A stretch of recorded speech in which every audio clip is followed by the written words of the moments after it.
उरी हल्ल्याचं उत्तर surgical strike आणि पुलवामा हल्ल्याचं उत्तर एअर स्ट्राईकनं देणाऱ्या नव्या भारताचा पाकिस्ताननं चांगलाच धसका घेतलाय। पहलगाम हल्ल्यानंतर एकीकडे सिंधू जल करार रद्द करून भारतानं पाकिस्तानचं कंबरडं मोडलंय, तर दुसरीकडे पाकिस्तानला सर्जिकल स्ट्राईक किंवा लष्करी कारवाईच्या भीतीनं पाचावर धारण बसली आहे। भारतानं कधीच पहिला वार केला नाही, पण जर कोणी वार केला तर त्याला सोडत नाही, हा असा नवा भारत आहे। त्यामुळे पाकिस्तानी जोकर आता बरळू लागले। पाकिस्तानचा माजी कर्णधार शाहिद आफ्रिदीनं याचा प्रत्यय दिला आहे। भारत स्वतःच हल्ले घडून आणतो आणि आपल्याच लोकांचा जीव घेतो, अशी टीका आफ्रिदीनं केली आहे। आफ्रिदीच्या या टीकेनंतर त्याच्यावर जोरदार टीका होऊ लागली आहे। आफ्रिदीच्या या लवंगी फटाक्यानंतर नेटकऱ्यांनी त्याच्यावर पुन्हा एकदा हल्ला करण्यास सुरुवात केली, तर दुसरीकडे असदुद्दीन ओवैसी यांनी मात्र आफ्रिदीला जोकर म्हणत त्याची खिल्ली उडवली आहे। 1 घंटे तक दहशतगर्द वहाँ दहशतगर्दी करते रहे, ठीक है, वहाँ तक 8 लाख फौज में से कोई नहीं आया, और जब आए तो 10 मिनट के ऊपर पाकिस्तान पे इल्ज़ाम लगा दिया। खुद ही ब्लंडर्स मारते रहते हैं, खुद ही लोगों को मरवा देते हैं, फिर उनकी वीडियोस दिखाते हैं कि नहीं वो तो जिंदा है। पाकिस्तान हमारा दीन इस्लाम अमन का पैगाम देती है हमेशा। वर्ल्ड कप अगर आपको 16 को याद हो, हम लाहौर में ही थे, हमें तो पता ही नहीं था, मैं वैसे कैप्टन लीड कर रहा था टीम को, तो मुझे तो पता ही नहीं था कि हमने हमारी फ्लाइट होनी है कि नहीं होनी। आपकी कबड्डी की टीम आ जाती है इंडिया से, यहाँ क्रिकेट नहीं खेलते आपस में, तो करना है तो फिर पूरी तरह बंद करो, अगर चलना है तो पूरी तरीके से चलो। कौन है जी इन्हें? कौन है इन्हें? नाटक है क्या ये? छोड़ो ना, तुम क्या जोकरों का नाम ले रहे मेरे सामने, छोड़ो ना इन लोगों को।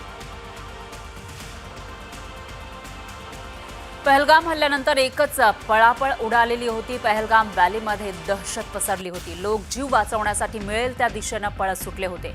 त्याच वेळी पहलगामच्या हलवानचा रहिवासी असलेल्या नजाकत अलीला स्वतःच्या जीवापेक्षा पर्यटकांचा जीव मोलाचा वाटला। त्याने जीवाची पर्वा न करता अनेक पर्यटकांचे जीव वाचवले।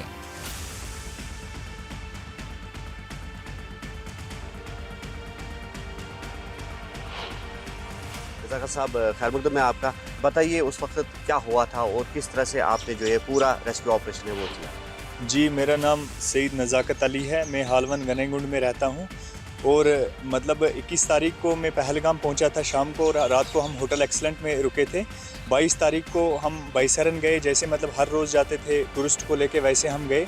बड़ा खुशी का मंज़र था और टूरिस्ट लोग भी बहुत खुश थे। हम गए 12 बजे करीब, 12:30 बजे हम पहुँचे वहाँ गेट पे, और वहाँ पे हमने टिकट्स ली। हम अंदर गए, अंदर एक्टिविटीज़ हैं, जिप लाइन है, बाकी कुछ गेम्स हैं। हमारे जो गेस्ट थे वो खेल रहे थे, और मतलब कुछ हमारे साथ कुछ फोटोग्राफर्स थे, वो रील बना रहे थे। तो मुझे लगता है 1:30-2 बजे का समय था। पहले 1-2 फायर हुए। मुझे टूरिस्ट लोगों ने पूछा ये क्या हुआ नज़ाकत भाई? मैंने बोला शायद कुछ बच्चे पटाखे फोड़ रहे हैं या ऐसा कुछ नहीं, ये डाउट नहीं था कि फायरिंग हो रही है। उसके बाद क्या हुआ, जब वो फायरिंग ज़्यादा बढ़ी तो सारे लोग मतलब वहाँ पे दहशत का मंजर हो गया, चीख पुकार मतलब वो ग्राउंड में हो गई। लगभग 1-2 हज़ार टूरिस्ट थे, सारे मतलब इधर उधर हो गए, फोटोग्राफर्स थे।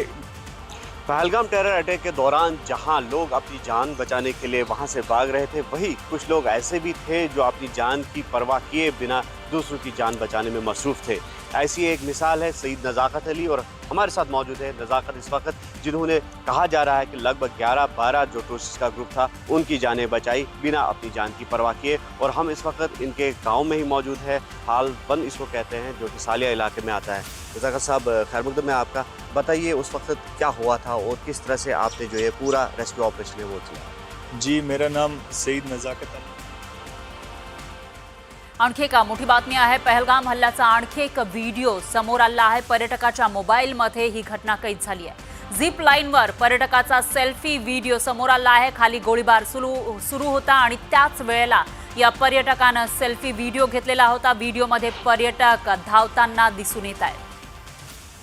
तर ही दृश्य आपण बघू शकतोय त्या दिवशी, म्हणजेच 22 तारखेला नेमकं काय घडलं होतं याची कल्पना आपल्याला येऊ शकेल। झिप लाईनवर हा पर्यटक वरून चाललेला होता आणि त्यावेळेला तो सेल्फी व्हिडिओ काढत होता। मात्र त्याच वेळेला खाली त्या ग्राउंडवर व्हॅलीमध्ये नेमकं काय सुरू होतं, कशा पद्धतीने पळापळ सुरू होती त्याची कल्पना आपल्याला या व्हिडिओच्या माध्यमातून येऊ शकेल। हे जे पर्यटक आहेत ते धावत सुटले होते, तर दुसरीकडे जे टेररिस्ट या ठिकाणी होते, दहशतवादी या ठिकाणी होते, ते मात्र गोळीबार करत होते, त्या लोकांना त्रास देत होते।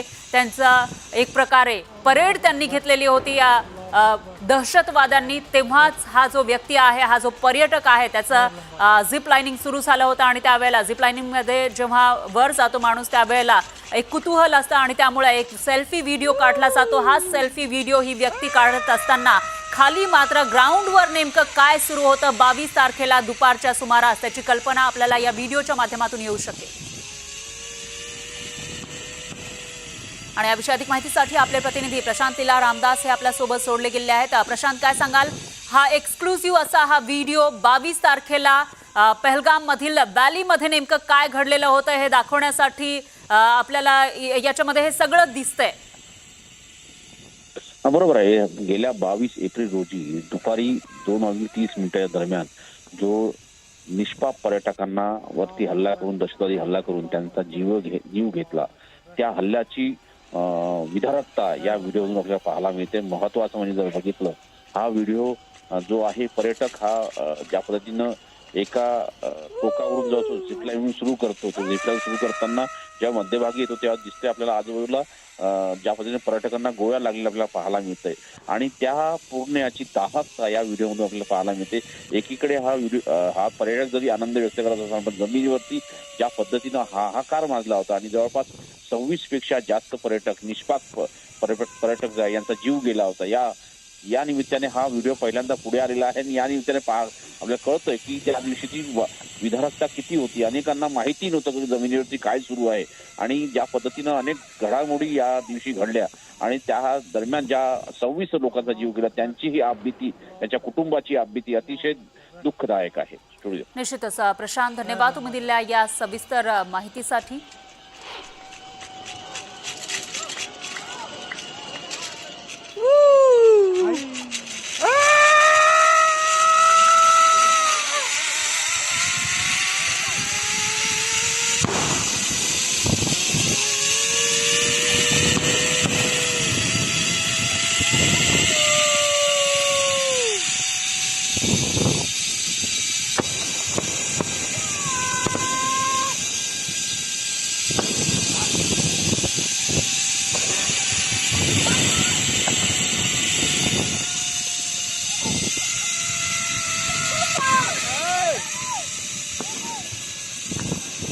अल्लाहु अकबर, अल्लाहु अकबर, अल्लाहु अकबर. बैठो, पैर लंबा करो. तर आपण हा व्हिडिओ बघितल्यानंतर त्याच्यामध्ये बॅकग्राऊंडमध्ये आपल्याला गोळ्यांचा आवाज येतोय, तर खाली जमिनीवर काही पर्यटक धावताना दिसत आहेत. 1-2 पर्यटक हे पडल्याचं सुद्धा आपल्याला पाहायला मिळते. ही व्यक्ती जी झिप लाईनिंगचे या ठिकाणी आनंद लुटत होती, त्या व्यक्तीला कदाचित कल्पना नसेल जमिनीवर नेमकं काय सुरू आहे आणि आपला व्हिडिओ बनवण्यामध्ये ही व्यक्ती मग्न असल्याचं दिसतंय. मात्र जमिनीवर नेमकं काय सुरू होतं ते आपल्याला बॅकग्राऊंडमधून समजतंय. गोळ्यांचा आवाज सुद्धा येतोय.